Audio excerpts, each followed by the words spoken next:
Hello everyone, কেমন আছেন? নিশ্চয় অনেক ভালো আছেন। আর অনেকদিন পর একটা ব্লগ নিয়ে হাজির হয়েছি। আসলে সময়ের কারণে এরকমভাবে দেওয়া হচ্ছে না। যদিও এই ভিডিওটা অনেক আগের ছিল। আর আমাদের খুব পছন্দের দুটো মানুষের বাসায় আমরা গিয়েছি। সেটা হচ্ছে সীমা আপু এবং ইমন ভাইয়ের বাসায় ডিনারের ইনভাইট ছিল। আর সবচেয়ে বড় ব্যাপার হচ্ছে গিয়ে দাওয়াতে যখন যাই আসলে কাছের মানুষদের সাথে দেখা হয়, আড্ডা হয়। এটা আসলে সবচেয়ে কি বলে মানে বিদেশের মাটিতে মানে একটা খুবই আনন্দের জিনিসটা হয়ে থাকে। কারণ সবাই অনেক বেশি ব্যস্ত থাকে এখানে। সবার সাথে সবার প্রতিনিয়ত দেখা হয় না। বাট এইসব অকেশনেই আসলে দেখা হয়।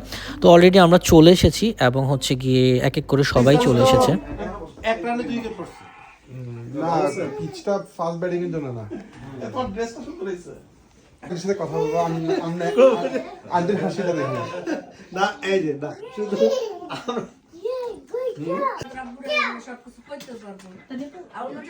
এটা কি আমার ব্যাগ কয় লাখ টাকা আছে এটার ভিতরে?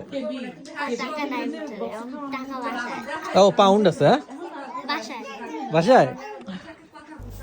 সো আপু আসলে আমাদেরকে নাস্তাতে প্রথমে দিয়েছিল নাগেটস আর আলুর চপ। আলুর চপটা আসলে অনেক অনেক বেশি মজা হয়েছিল। ট্রাস্ট মি, কি বলবো আসলে বলে বোঝাতে পারবো না।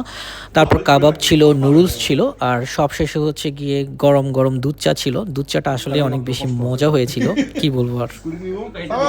হ্যাপি বার্থডে হ্যাপি বার্থডে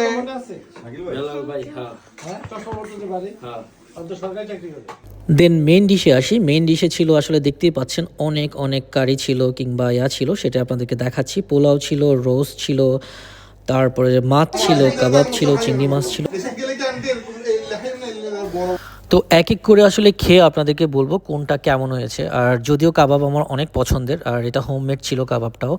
আর প্রথমে তাই কাবাব দিয়ে আমি শুরু করে দিয়েছি, সাথে চিংড়ি মাছ ছিল এবং রুই মাছ ছিল। ট্রাস্ট মি, কাবাবটা যখন মুখে দিয়েছিলাম অসম্ভব মজা ছিল।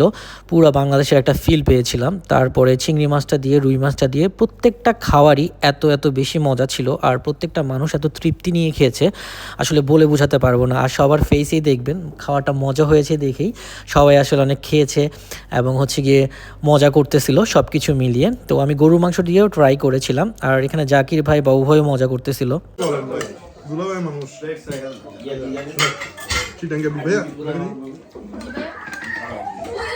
সো লাস্টে আমি আসলে বুটের ডালটা দিয়ে গরুর মাংস, এটা চিটাগাংয়ের অনেক ঐতিহ্যবাহী একটা খাবার, ওটা খেয়েছিলাম। তারপর আমাদের পর কারা খাওয়ার জন্য ওয়েট করছে সেটাই দেখেন। আমরা চেয়ার ধরে দাঁড়াইছি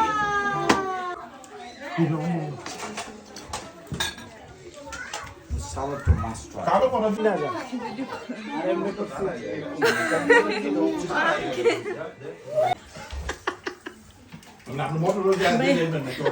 ঘটনাটা বিয়ে বাড়ির মতো হয়ে গেছে না, চেয়ার ধরে দাঁড়ায় থাকা। পুরা ও তো প্লেট ধরে দাঁড়ায় আছে। সো লাস্টে ডেজার্ট আইটেম ছিল। আপু নিজ হাতে কেক বানিয়েছিল এবং অনেক মজার মজার ডেজার্ট ছিল। আর এরই মাধ্যমে শেষ করলাম আজকের এই আয়োজন। হোপসো আপনাদের ভালো লেগেছে। নেক্সট কোনো ব্লগে আবারও দেখা হবে। আল্লাহ হাফেজ।